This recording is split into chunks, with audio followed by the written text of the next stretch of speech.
जय श्री कृष्णा जी। राधे राधे। आप सबको मेरा ढेर सारा राम राम और प्यार भरा नमस्कार। आज मैं आपको कार्तिक मास कथा सुना रही हूँ। इस कार्तिक मास कथा में कुल 35 अध्याय है, जो मैं आपको एक एक करके प्रत्येक वीडियो के माध्यम से सुनाऊंगी। सनातन धर्म में प्रतिवर्ष आने वाले सभी महीनों का अपना अपना विशेष महत्व है, लेकिन कार्तिक माह भगवान श्री हरि को सर्वाधिक प्रिय महीना है। विष्णु पुराण के अनुसार कार्तिक मास में भगवान श्री हरि यानी भगवान विष्णु अपनी योग निद्रा से जागते हैं।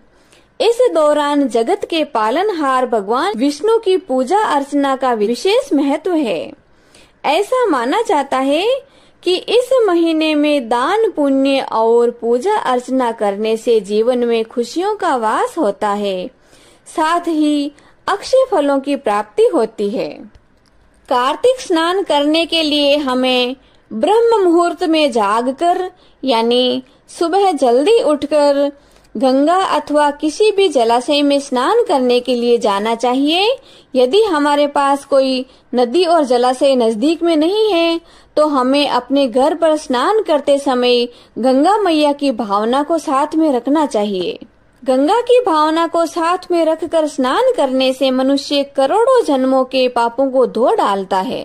7 समुद्रों तक की पृथ्वी को दान करके जो फल प्राप्त होता है वह कार्तिक मास में स्नान और दान करने से सहज ही प्राप्त हो जाता है, क्योंकि यह संसार अन्न के आधार पर ही जीवित रहता है। अतः कार्तिक मास में अन्न दान सर्वश्रेष्ठ कहा गया है। तो आप बड़े प्रेम, श्रद्धा और आदर भाव से कार्तिक मास कथा के अध्याय का श्रवण करें। बोलो श्री विष्णु भगवान की जय। कार्तिक के राई दामोदर भगवान की जय। अब हम कार्तिक मास महात्म्य कथा के 10वें अध्याय का श्रवण करते हैं। राजा पृथु ने कहा कि हे देवर्षि, आपको बारंबार नमस्कार है। अब कृपा कर आप कहिए कि जिस समय भगवान भोलेनाथ ने माथे का तेज क्षीर सागर में डाल दिया था, उस समय क्या हुआ? तब नारद जी बोले कि हे राजन, जब शंकर जी ने उस तेज को क्षीर सागर में डाल दिया तो वह शीघ्र ही बालक का रूप लेकर गंगा सागर के संगम पर बैठकर संसार को भय देने वाला रुदन करने लगा। उसके रुदन से समस्त संसार व्याकुल हो उठा। लोकपालों के मन में भी व्याकुलता हुई। अधिक कहने से क्या है, चराचर चलायमान हो गए। शंकर सुवन के रुदन से ब्रह्मांड व्याकुल हो गया। समस्त देवता और ऋषि मुनि व्याकुल होकर लोक पितामह ब्रह्मा जी को प्रणाम करने लगे। प्रणाम करके स्तुति की, फिर कहा कि हे पितामह, यह तो बड़ा भयंकर समय आया है, इसका नाश कीजिए। देवताओं की यह बात सुनकर ब्रह्मा जी सत्यलोक से उस बालक को देखने के लिए समुद्र तट पर आए। समुद्र ने ब्रह्मा जी को आता देखकर उन्हें प्रणाम किया और बालक को उठाकर उनकी गोद में दे दिया। तब विस्मित होकर ब्रह्मा जी ने पूछा कि हे सागर देव, तुम शीघ्र बताओ कि यह बालक किसका है? तब समुद्र देव ने कहा कि हे प्रभु, मैं तो यही नहीं जानता हूँ, किंतु मुझे इतना अवश्य ज्ञात है कि यह गंगा सागर के संगम पर प्रकट हुआ है। अतः आप इस बालक का जाति कर्म आदि संस्कार कीजिए और इसका जात फल बताइए। नारद जी कहते हैं कि इधर तो सागर ब्रह्मा जी से ऐसे कह रहा था और उधर सागर पुत्र भी ब्रह्मा जी के गले में हाथ डालकर बार बार उनका आकर्षण कर रहा था। अब तो उसने ब्रह्मा जी का गला इतनी जोर से पकड़ा कि वे पीड़ित होकर नेत्रों से आंसू डालने लगे। किसी प्रकार उन्होंने अपने दोनों हाथों से जोर लगाकर गला छुड़ाया और सागर देव से कहा कि सुनो, मैं तुम्हारे पुत्र का जातक फल कहता हूँ। मेरी आंखों में से जो जल निकलता है, इस कारण इसका नाम जलंधर होगा। यह पैदा होने के साथ ही तरुण हो गया था। इससे यह सब शास्त्रों का परिणाम महापराक्रमी, महावीर, जवान और भगवान विष्णु को जीतने वाला होगा। यह कहीं भी नहीं हारेगा। एक भगवान भोलेनाथ को छोड़कर सबसे अवस्थ होगा। जहाँ से यह उत्पन्न हुआ है, फिर वहीं जाएगा। इसकी पत्नी बड़ी पतिव्रता और सौभाग्यशालीन, सर्वांग सुंदरी, परम मनोहर, मृदुभाषिणी तथा शील की सागर होगी। नारद जी ने कहा कि हे राजन, सागर से यह कहकर ब्रह्मा जी ने शुक्राचार्य को बुलाकर बालक का राज्याभिषेक कराया और अंतर्ध्यान हो गए। अब तो उस बालक को देखकर सागर बहुत प्रसन्न हुआ और कितने ही उपाय से उसका लालन पालन करके बड़ा किया। फिर कालनेम नामक असुर को बुलाकर उसकी वृंदा नाम की पुत्री से उसका विवाह करवा दिया। अब शुक्राचार्य के प्रभाव से वह दैत्यों पर राज करने लगा। इति श्री कार्तिक मास महात्म्य कथा 10वां अध्याय संपूर्णम। बोलो श्री विष्णु भगवान की जय। श्री कार्तिक मास महात्म्य कथा की जय। कार्तिक के राई दामोदर भगवान की जय। अब हम जगत के पालनहार प्रभु की आरती करते हैं। हरि ओम।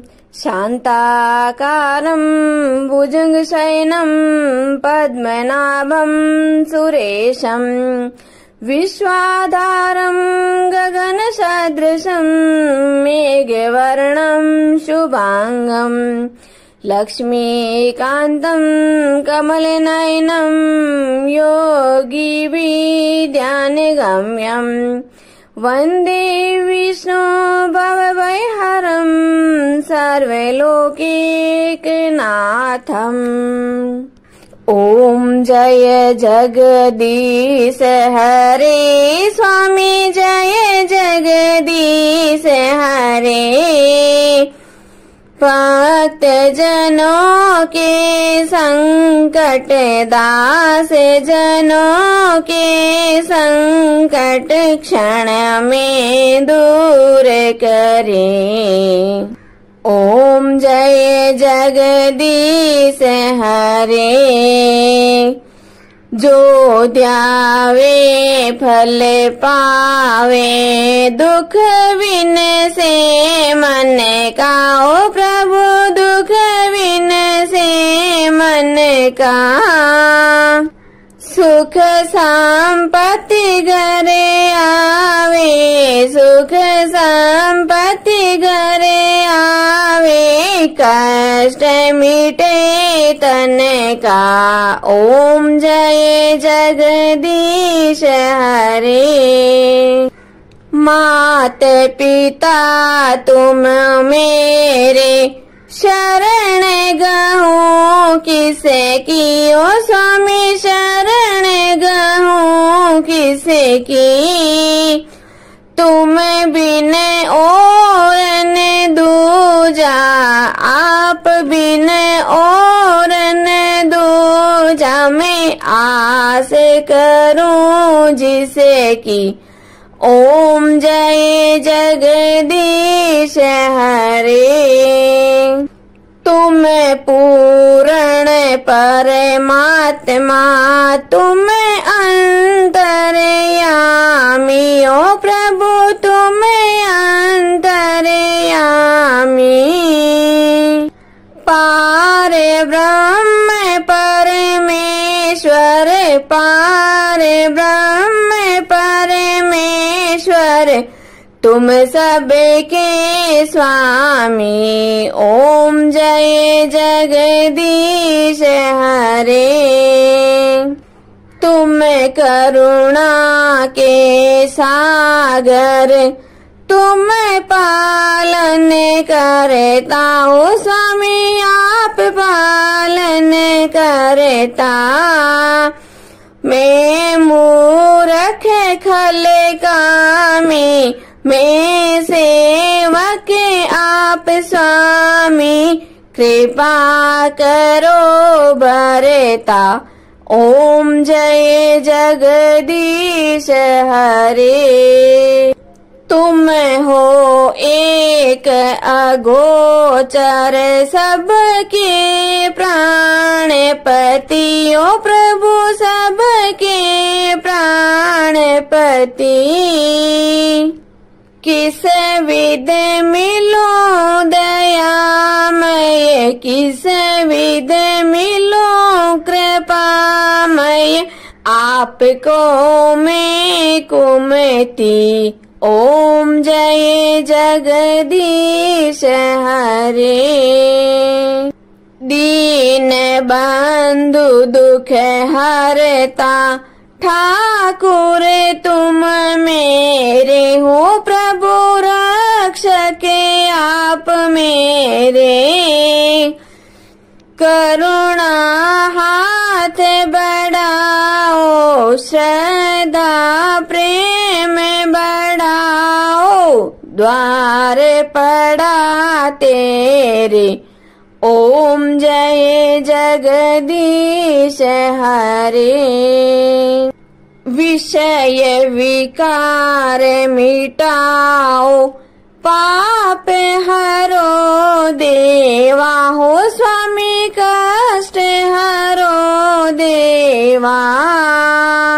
श्रद्धा भक्ति बढ़ाओ, करुणा प्रेम बढ़ाओ, संतन की सेवा, ओम जय जगदीश हरे।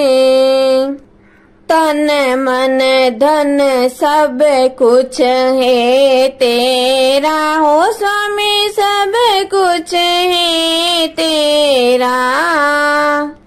तेरा तुझको अर्पण, आपका आपको अर्पण, क्या लागे मेरा, ओम जय जगदीश हरे।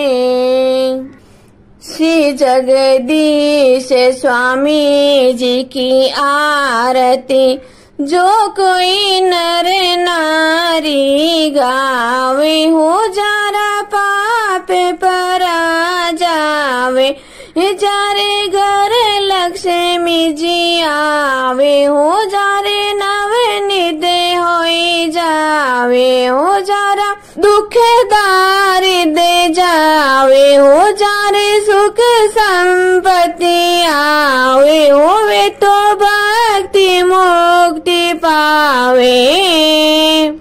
कहत शिवानंद स्वामी, रटते भोलानंद स्वामी, मनवांचित फल पावे, ओम जय जगदीश हरे। ओम जय जगदीश हरे, ओ स्वामी जय जगदीश हरे, ओ प्रभु जय जगदीश हरे। भक्त जनों के संकट, दास जनों के संकट, क्षण में दूर करे दाता, पल में दूर करे, ओम जय जगदीश हरे। बोले श्री विष्णु भगवान की जय। आज के आनंद की जय। जय श्री कृष्णा जी। राधे राधे।